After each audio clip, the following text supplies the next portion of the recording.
तुम थिएटर जाते हो मूवी देखने। टिकट के 350, पॉपकॉर्न के 400, कोल्ड ड्रिंक के मिल आके जुला के 200 और पार्किंग के 30 से 40 रुपए। तो टोटल हुए 1000 के आसपास। और मूवी ख़त्म होने के बाद बोलते हो भाई एक्सपीरियंस अलग ही था। एक्सपीरियंस नहीं था, फाइनेंशियल एम्ब्यूस था।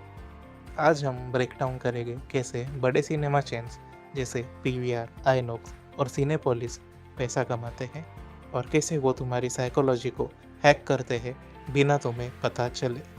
Welcome to popcorn capitalism. सबको लगता है सिनेमा टिकट से पैसा कमाता है, लेकिन रियलिटी चेक। फर्स्ट वीक में टिकट का रेवेन्यू का 50 to 60% डिस्ट्रीब्यूटर ही ले जाता है। मतलब अगर 300 का टिकट हुआ तो सिनेमा के पास में भी अराउंड 150 रुपये के आसपास ही बचते हैं। उसमें से मॉल का रेंट, स्टाफ की salary, AC bill, maintenance, taxes ये सब भी कटता है। So tickets equals to survival mode. मतलब प्रॉफिट वो कहाँ से होगा? अभी इसकी एंट्री करते हैं बॉस। 450 रुपये का लार्ज पॉपकॉर्न। इसको बनाने की कॉस्ट अप्रॉक्सीमेटली 25 से 30 रुपये। मार्जिन इतना कि स्टार्टअप फाउंडर्स भी रो पड़े। सिनेमा का असली बिजनेस है फूड एंड बेवरेजेस, इसलिए आउटसाइड फूड कभी अलाउड ही नहीं होता। रूल्स हाइजीन का नहीं है मेरे दोस्त, रूल मार्जिन का है। तुम सोचते हो तुम पॉपकॉर्न ले रहे हो, लेकिन एक्चुअली तुम क्वार्टरली अर्निंग्स को सपोर्ट कर रहे हो। सिनेमा सिर्फ एंटरटेनमेंट कंपनी नहीं है, ये बिहेवियरल लैब है। जब तुम पॉपकॉर्न लेने जाते हो तो तुम देखते हो कि स्मॉल का प्राइस है 250 रुपये, मीडियम का 380 रुपये और लार्ज का 420 रुपये। तुम्हारा ब्रेन कहता है कि 40 रुपये और दे के लार्ज ले लो। तो कॉन्ग्रेट्स, तुमने उनका मास्टर प्लान एक्टिवेट कर दिया है और तुम उसमें फंस चुके हो। इसी फिनोमेना को कहते हैं डीकॉय प्राइस ट्रैप, जिसका एक और एग्जांपल मैं तुम्हें अभी दे के समझाता हूँ। एक नॉर्मल सीट तुम्हें मिलेगी 300 से 350 के आसपास, जबकि प्रीमियम की प्राइस होगी 500 और रिंग लाइनर्स की होगी 900 के आसपास। जब तुम देखते हो कि 500 और 900 में इतना ज़्यादा डिफरेंस है तो तुम्हें 500 रीज़नेबल लगने लगता है। Expensive option is equal to reference point.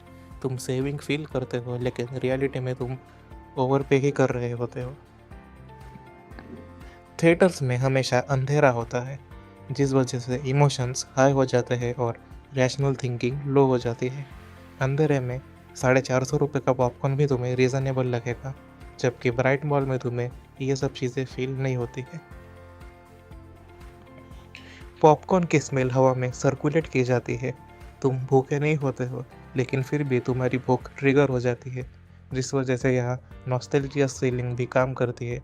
इसी चीज़ को कहते हैं सेंट मार्केटिंग, जिसमें तुम्हें अंदर के इमोशंस फील नहीं किए जाते हैं, तुम्हारे अंदर इमोशंस इंड्यूस किए जाते हैं। तुम लोग जब भी सिनेमास जाते होगे तो तुमने ये ज़रूर नोटिस किया होगा कि शो होने से 15 से 20 मिनट पहले तक एड्स ही प्ले किए जाते हैं, क्योंकि ये ब्रांड्स उन्हें थिएटर को देते हैं हर शो के लिए पेमेंट, जिस वजह से तुम टिकट भी दे रहे हो और एड्स भी देख रहे हो। इसका मतलब डबल मोनेटाइजेशन। सिनेमा मूवी का बिजनेस कम और रियल इस्टेट स्ट्रेटेजी ज़्यादा है। मॉल को क्राउड चाहिए होता है और सिनेमा क्राउड लाता है, इसलिए कभी कभी रेंट रेवेन्यू शेयर मॉडल पे ये चीज़ें वर्क करती है। सिनेमा एंकर टेनेंट होता है और तुम तो एंकर कस्टमर हो। अच्छा, अब मुझे ये बताओ कि तुम में से तो कई लोग ऐसे होंगे जो कि रेगुलरली सिनेमास जाते होंगे मूवीज़ देखने के लिए। तो तुमने तो एक चीज़ अभी तक नोटिस कर ही ली होगी कि जब भी तुम नॉर्मल डेज पे मूवी देखने जाते हो या वीकेंड्स और हॉलीडेज़ पे देखने जाते हो तो तुमने प्राइस का डिफरेंस तो ज़रूर नोटिस किया होगा। या फिर जब किसी बड़े स्टार की मूवी रिलीज़ होती हो तो प्राइसेस तो स्काई हाई हो जाती है, क्योंकि सिनेमाज यहाँ एयरलाइन का मॉडल कॉपी करती है। जहाँ डिमांड बढ़ जाती है वहाँ इनके प्राइजेस भी बढ़ जाते हैं।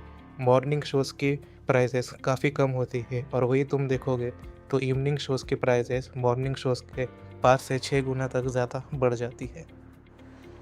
इसी फिनोमेनन को कहा जाता है डायनामिक प्राइसिंग। और सिनेमा हॉल्स यहाँ तक ही नहीं रुकते, बल्कि वो सीट लेआउट्स में भी ह्यूमन साइकोलॉजी का यूज़ करते हैं। कभी भी एक सिनेमा हॉल में सेंटर्स की सीट्स हमेशा एक्सपेंसिव होती है, क्योंकि सिमेट्री की वजह से तुम्हें वहाँ बेस्ट व्यू मिलता है, और फ्रंट रोज़ की सीट हमेशा चीप होती है, क्योंकि वहाँ तुम्हें नेक पेन जो मिल रहा है, तो इस वजह से ही सिनेमा हॉल तुम्हें थोड़ा बहुत डिस्काउंट दे देता है।